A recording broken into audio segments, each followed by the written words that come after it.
Una imagen ahí de un reloj. Ayúdenme, chicos.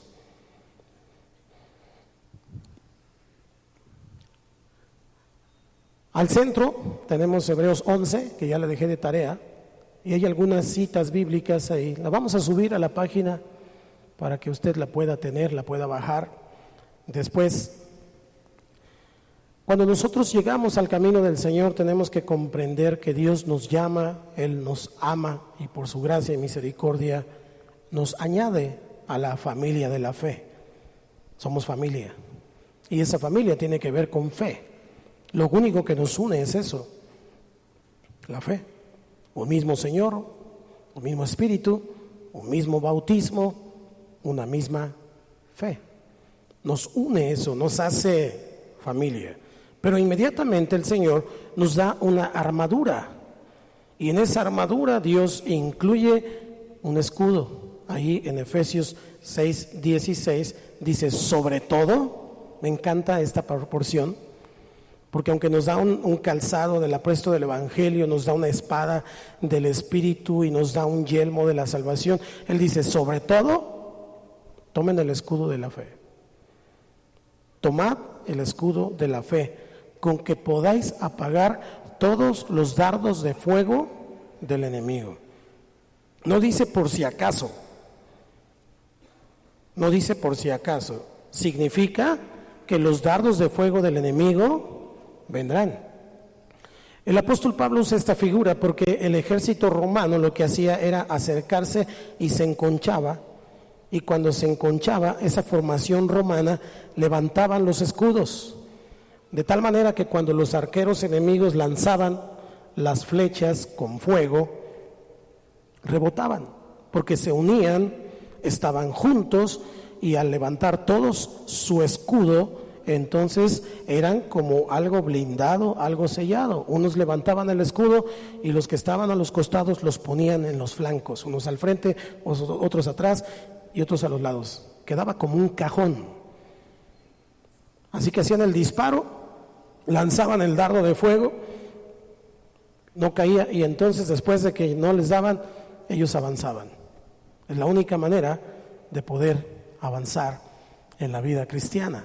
Por eso dice, sobre todo, tomad el escudo de la fe. Entonces llego al camino del Señor y lo pongo como en un reloj porque estamos hablando del fin de año y ya son casi 20 para las 8 y nos quedan pocas horas para que termine este año y comience el otro. Pero entonces Dios nos va poniendo en ese sentido un proceso. La fe va creciendo, la fe nos va llevando a nuevos lugares, a nuevos destinos. Si usted no camina con el Señor, no camina en la fe de Jesucristo, se puede quedar atorado ahí a la 1, a las 2 o al cuarto para las 3. Pero Dios nos quiere llevar en todo el proceso. Lo primero que vemos ahí es que Dios nos da fe para salvación. Marcos 16:15 dice, y les dijo, id por todo el mundo y predicad el Evangelio a toda criatura, el que creyere y fuere bautizado, será salvo. Entonces Dios nos da una fe para salvación. Digamos que este es el paso número 1, cuando Dios nos llama. Esta noche algunos llegarán a ese paso. Amén. El siguiente paso es la fe para bautismo. Es cuando una persona dice, estoy convencido de que Él es mi Señor, estoy convencido de que quiero caminar con Él, lo necesito y quiero identificarme con los propósitos de Dios, así que entonces desciende a las aguas, porque el bautismo significa morir al viejo hombre y resucitar con Cristo para vivir una vida de fe. Entonces va, toma ese paso y se bautiza. Pero también más adelante sabemos y entendemos que la vida cristiana no es fácil y entonces Dios nos da una fe para hacer guerra espiritual. El enemigo va a venir, el enemigo de nuestras almas, porque cuando no éramos de Cristo, a veces algunos dicen, es que antes de Cristo pues no me pasaba nada, yo estaba bien y todo fluía bien, pero nada más llegué al camino del Señor y entonces empecé a tener esto o aquello. Pues sí, es que antes éramos compadres del chanclas. Hoy somos sus enemigos. Somos sus enemigos. Antes éramos enemigos de Dios. Hoy somos sus amigos. ¿Cuántos son amigos del Señor? Es natural que el enemigo venga y te quiera destruir, porque estabas en su bando. Vivías en el reino de las tinieblas, pero Dios nos traslada del reino de las tinieblas al reino de la luz, al reino de Cristo. Entonces Dios nos da fe para guerra espiritual. Dice, y estas señales seguirán a los que creen. En mi nombre echarán fuera demonios. ¿Cuántos dicen amén? Así que demonio de tristeza te vas, demonio de pobreza te vas. Y comenzamos a tener una fe para echar fuera, para guerrear. Espíritu de alcoholismo, deja a mi hijo, deja a mi esposo, en fin. Comenzamos a abrir nuestros ojos y vamos entendiendo que no es nada más así. No me lo voy a terapiar y con una terapia va a quedar. Es un demonio que lo está agarrando, lo está amarrado. Necesito pelear. Por eso ya Dios me dio un escudo. ¿Cuántos tienen un escudo? Exacto, tengo un escudo para que cuando me ataque yo me tapo, pero después le doy con la espada del Espíritu.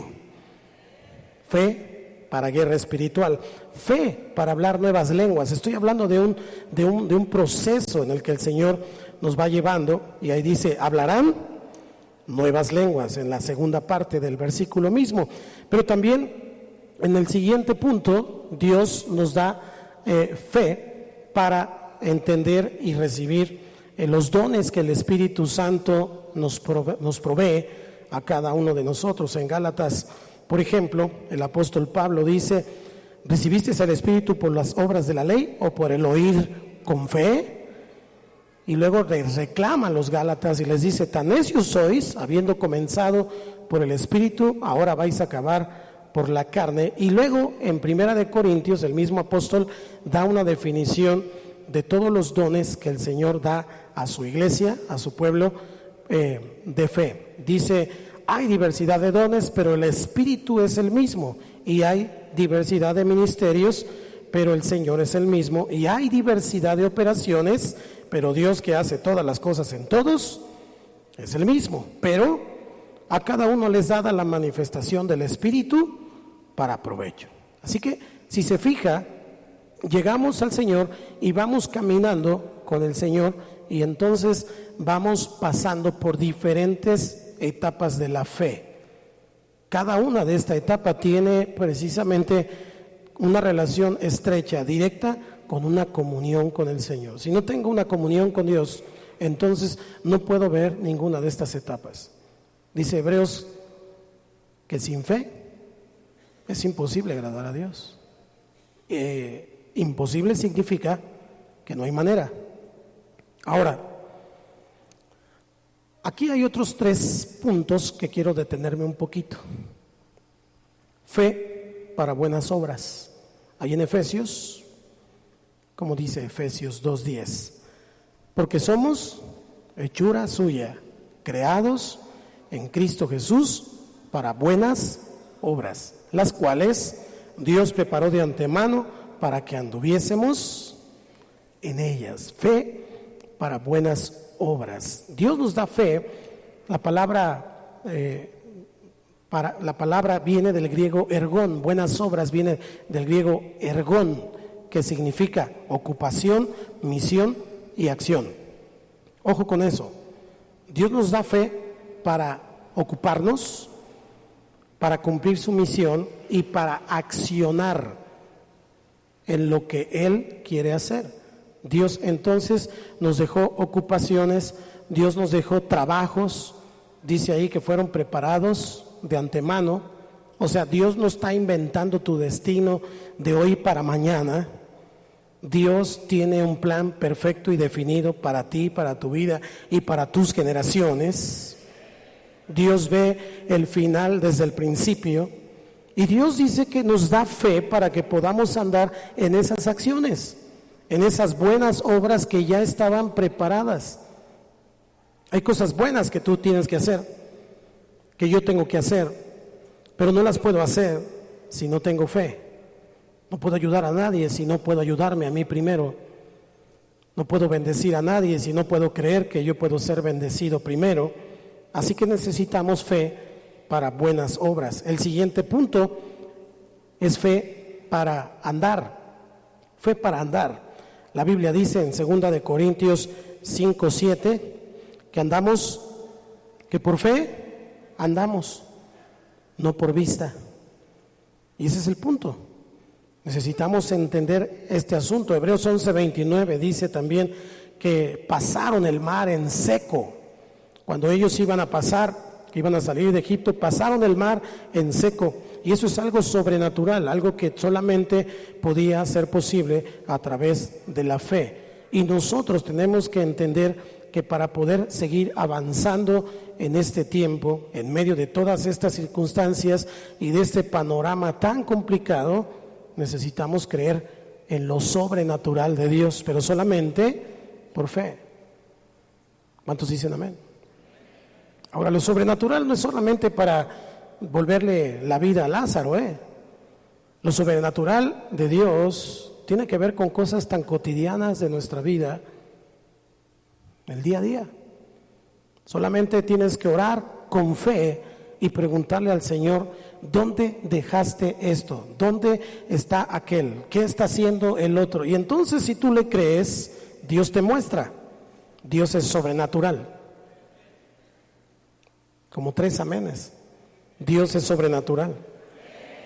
Significa entonces que por fe vamos a proceder, vamos a caminar por fe, y por fe vamos a vivir, y por fe vamos a andar.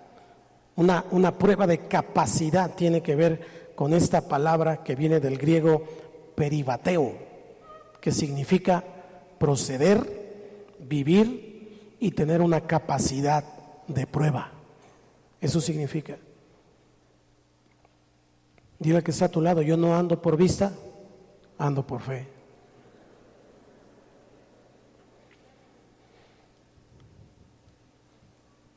Después viene una fe para resistir. La palabra resistir viene del griego también ansistemi, que significa contradecir, significa pararse enfrente, significa oponerse, pararse en contra. Eso significa resistir. Resistir no significa agacharse y dejar que me den. Y estamos hablando del enemigo. Resistir al diablo significa que el diablo dice: ¿te recuerda tu pasado? Pues tú recuérdale su futuro. Te dice: tú eras esto, ¿ya no te acuerdas? Pues sí, yo era, pero tú te vas a ir al infierno. Yo tengo salvación. Resistir. El diablo dice: no puedes, estás enfermo, no tienes oportunidad, ya estás viejo, estás muy joven, estás gordo, estás flaco, estás feo. Eso dice el diablo. A veces el espejo también. Pero si tú tienes fe, entonces tú vas a resistir. Y puedes decir: yo soy hermoso a los ojos de mi Padre. Eso yo digo todos los días, por fe. Así que entonces resistir no es una actitud agachona. Tú no puedes vivir la vida agachado. Tú tienes que resistir al diablo. Dios te ha dado las herramientas, las armas, las palabras. Tu lengua tiene poder. No te puedes quedar callado con lo que el diablo dice de tus hijos, con lo que el diablo grita a tus enemigos, a tus finanzas, a tus asuntos. Tú tienes que resistir y decirle: te callas. Te callas, porque Dios dice que caerán 1000 y 10,000 a mi diestra, mas a mí no llegará. Dios dijo que todas mis generaciones iban a conocerlo. Y tú comienzas a resistir al diablo. Ya tienes el escudo, pero ahora tienes también fe para resistir. Si no tienes fe, le vas a creer al diablo. Vives con miedo. Y el miedo es fe, nada más que en sentido negativo. Miedo es creerle al diablo. Miedo es creerle a lo malo. Fe es creerle al bueno, a lo bueno, al Rey de Reyes. Eso es. Entonces, tenemos que entender, amados hermanos, que el 2017 tiene que ver precisamente con fe.